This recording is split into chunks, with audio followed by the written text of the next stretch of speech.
নির্ধারিত সময়ের মাত্র 2 মিনিট দেরি হওয়ায় মনোনয়নপত্র জমা দিতে ব্যর্থ হয়েছেন বাংলাদেশ এবি পার্টির এক প্রার্থী প্রত্যাশী।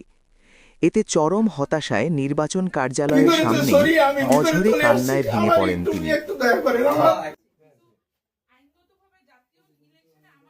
মঙ্গলবার জেলা প্রশাসকের কার্যালয়ে মনোনয়নপত্র জমা দেওয়ার শেষ সময়ে এ ঘটনা ঘটে। প্রত্যক্ষদর্শীরা জানান, শেষ মুহূর্তে প্রার্থী প্রত্যাশী প্রয়োজনীয় কাগজপত্র নিয়ে দৌড়ে নির্বাচন কার্যালয়ে পৌঁছলেও নির্ধারিত সময় শেষ হয়ে যাওয়ায় রিটার্নিং কর্মকর্তার দপ্তরে প্রবেশের অনুমতি পাননি।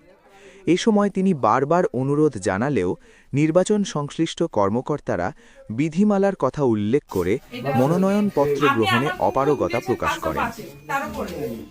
আমার কাছে ওনারা 4:55 এসে ঢুকেছে, আমি তাদের ক্লারিক্যাল কাজগুলো করার কারণে ওনাদেরকে আপনারা কি মুরুপি ওনারা ফোন দিচ্ছে বারবার আমার গাড়িটা একটু সমস্যা হইছে, আমার গাড়িটা একটু সমস্যা হইছে। এখানে আসলে আমাদের আমি ভিতরে চলে আসছি, নিজের সন্তানের মতো মনে করে আমি ভিতরে তো সরি, আমি ভিতরে চলে আসছি, আমার একটু দয়া করেন।